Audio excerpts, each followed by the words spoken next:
8 Days, A Story of Haiti by Edwidge Danticat. Pictures by Alix Delinois.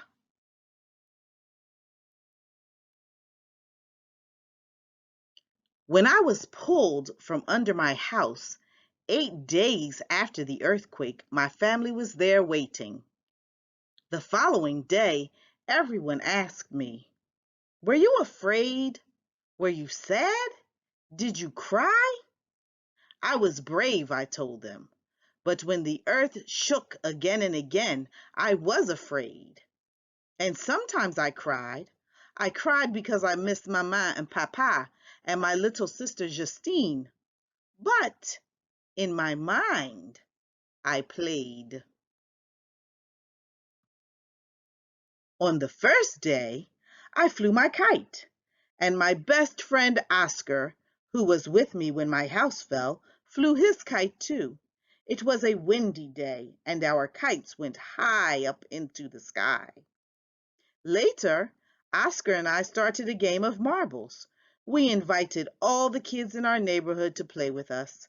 It was the biggest game of marbles ever played in our neighborhood, in the entire country, in the entire world.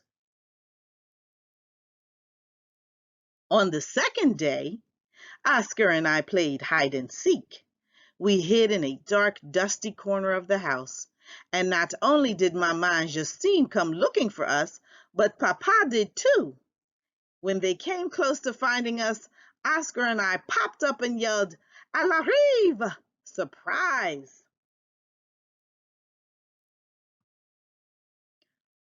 On the morning of the third day, I teased Justine by pulling her pigtails.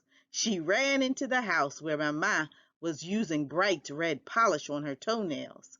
Mama made us sit down and she gave us some paper, and we made paintings with her toenail polish. In the afternoon, I went to Papa's barber shop and helped him sweep all the hair off the floor, like I usually do. Then we sat down and Papa told me stories of the shop and of when he was a boy, like he always does. Afterward, we went out in the yard behind the barber shop and set the hair on fire. The fire crackled and sparked.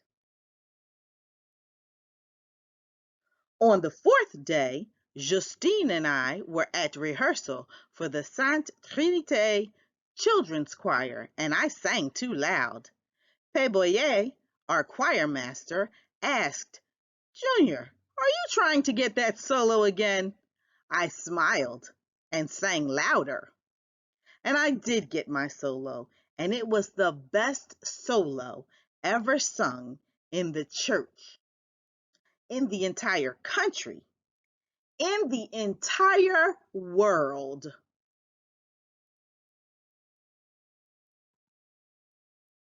On the fifth day, Oscar and I went out to play soccer with some of our friends. Afterward, we sat on a bench to rest. But then Oscar felt really tired and went to sleep. He never woke up. That was the day I cried.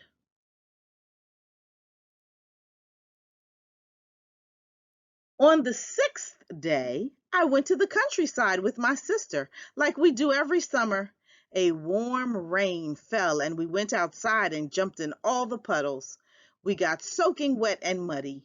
We opened our mouths toward the sky and each caught a mouthful of rain.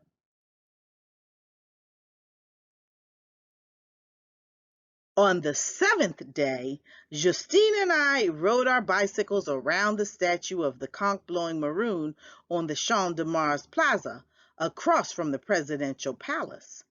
Justine tried to race me, so I slowed down and let her win. When we came home, I ate the sweetest mango I've ever eaten. As I kissed my mom, my lips stuck to her cheeks. Then there was a blackout. So Justine and I recited our lessons to Mama and Papa by candlelight. Sitting there on the living room floor, I thought about how much I missed Oscar.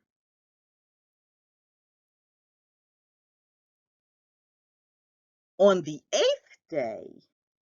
When they finally found me, I was so happy because I could feel the hot sun on my skin and see the bright blue sky. I could see Mama and Papa and Justine too. I tell you, I hugged them so tight I thought I would never let go.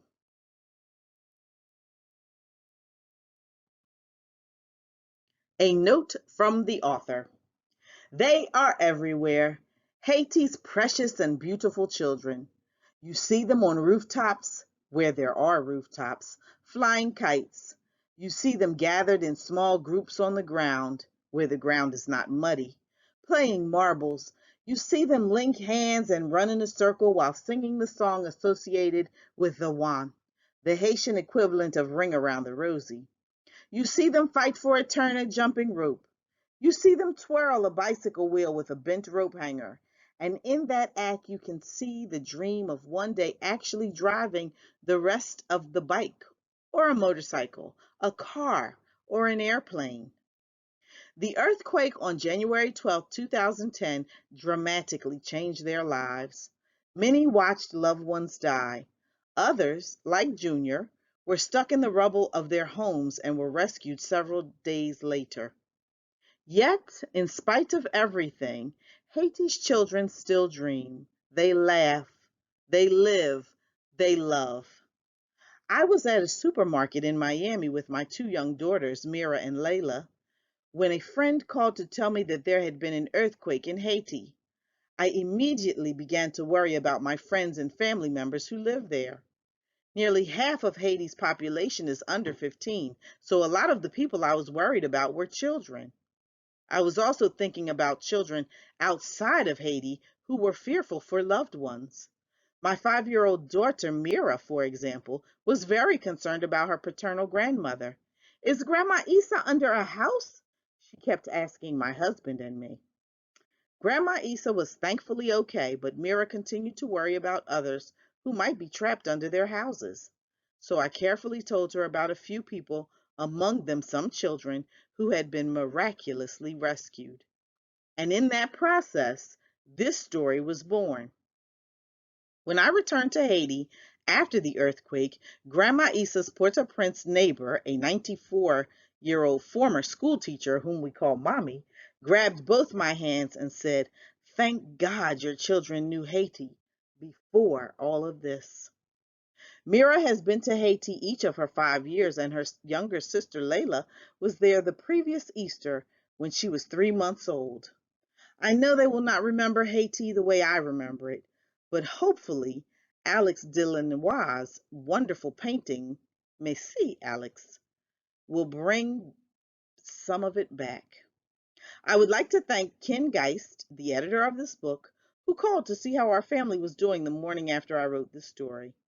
That call now seems like its own small miracle and turned what was an extremely dark time into a moment of creation and hope.